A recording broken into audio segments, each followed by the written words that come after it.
Equity market react कर रहे हैं उस इन्फोसिस के बेहद कमजोर नंबर्स पे, और उसके बाद पूरा आईटी आज मीनिंगफुल करेक्शन के साथ इस समय कामकाज करता हुआ।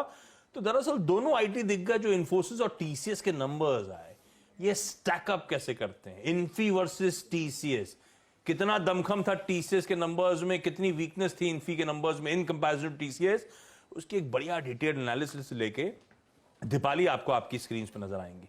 दीपाली, क्या कहता है आपका कंपैरेटिव फिगर, कौन बेहतर नजर आ रहा है?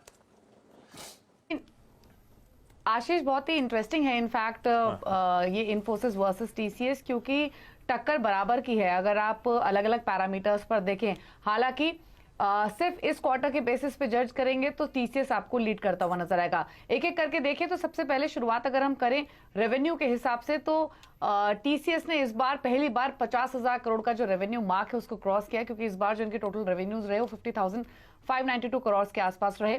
वहीं इन्फोसिस के 32,276 करोड़ के आसपास रहे। वहीं अगर आप नेट इनकम देखेंगे रुपी टर्म में, तो परसेंटेज टर्म्स में तो लीड किया इन्फोसिस ने, लेकिन आंकड़े के हिसाब से ग्रोथ आपको टीसीएस में ज्यादा नजर आएगी, क्योंकि 10,000 करोड़ के आसपास के नेट रेवेन्यूज टीसीएस के रहे हैं, इन्फोसिस के 5600 करोड़ के आसपास के। हालांकि ग्रोथ के हिसाब से 12% की ग्रोथ इन्फोसिस ने दर्ज की है इस क्वार्टर में नेट इनकम में, और टीसीएस ने 7.4% के आसपास की। लेकिन नेट इनकम के अलावा अगर आप बाकी सारे आंकड़े देखेंगे तो टीसीएस आपको लीड करते हुए दिखेगा। कॉन्स्टेंट करेंसी ग्रोथ अगर देखिए सीक्वेंशियल बेसिस पे, तो इन्फोसिस की रही है सिर्फ 1.2% के आसपास, और टीसीएस ने जो ग्रोथ हासिल की है कांस्टेंट करेंसी टर्म्स में वो 3.2% के आसपास की है। डॉलर रेवेन्यू देखेंगे तो यहां भी टीसीएस लीड करेगा इस क्वार्टर में 2.6% के आसपास की डॉलर रेवेन्यू ग्रोथ के साथ, और इन्फोसिस की जो डॉलर रेवेन्यू ग्रोथ रही है वो सिर्फ 0.7% के आसपास रही है। मार्जिन आप देखिए, एबिट मार्जिन यहां पर इन्फोसिस ने थोड़ा डिसअपॉइंट किया है, क्योंकि 25% के आसपास के मार्जिन टीसीएस ने मेंटेन किए हैं, और इन्फोसिस के मार्जिन रहे हैं 21.5% के आसपास के। इंपॉर्टेंट ये है कि टीसीएस ने कोई परसेंटेज टर्म्स में गाइडेंस नहीं दी है, बट ये जरूर कहा है कि वो इस तरीके की ग्रोथ आगे भी बरकरार रखेंगे। वहीं अगर आप टीसीएस के मार्जिन गाइडेंस देखेंगे तो वो स्लाइटली लोअर साइड पर अब आई है, जो कि 21 से 23% के आसपास है, तो ये एक डिसअपॉइंटमेंट जरूर रही है। एट्रीशन देखेंगे तो यहाँ टीसीएस के केस में ये ज्यादा है 27.70% के आसपास, इन्फोसिस में है ये 17.4%। इंपॉर्टेंट है डील विन, आप इस क्वार्टर की डील विन देखेंगे टीसीएस की तो $11.3 बिलियन की रही है, और यहां पर जो इन्फोसिस की डील विन रही है वो 2.3% के आसपास की है। तो जो ये डील विन का आंकड़ा रहा है ये भी डिसअपॉइंटिंग रहा है इन्फोसिस के पैरामीटर पर। तो ओवरऑल अगर अर्निंग्स के बेसिस पे देखें तो लीड किया है टीसीएस ने इस बार।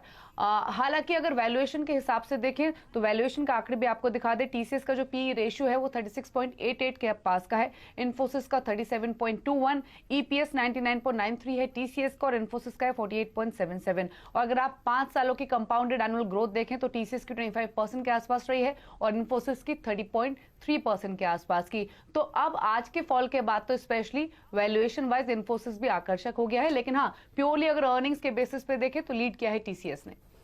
ये है comparative analysis, no doubt TCS ने मैसिवली आउट परफॉर्म कर रहा है इस क्वार्टर, एटलीस्ट Q4 में वीजा वी इन्फोसिस, और वो आउट परफॉर्मेंस शेयर साइज पे बहुत बड़ी कंपनी है टीसीएस इन्फोसिस के कंपैरिजन में, और उस साइज में 3.25% की रेवेन्यू ग्रोथ वर्सेस इन्फोसिस की 1.25%, उस साइज में 25% के मार्जिन वर्सेस इन्फोसिस के 21.5% के मार्जिन है। तो इस समय आईटी का न्यूमेरो उनो बेलवेदर जो कहना है कह लीजिए वो टीसीएस।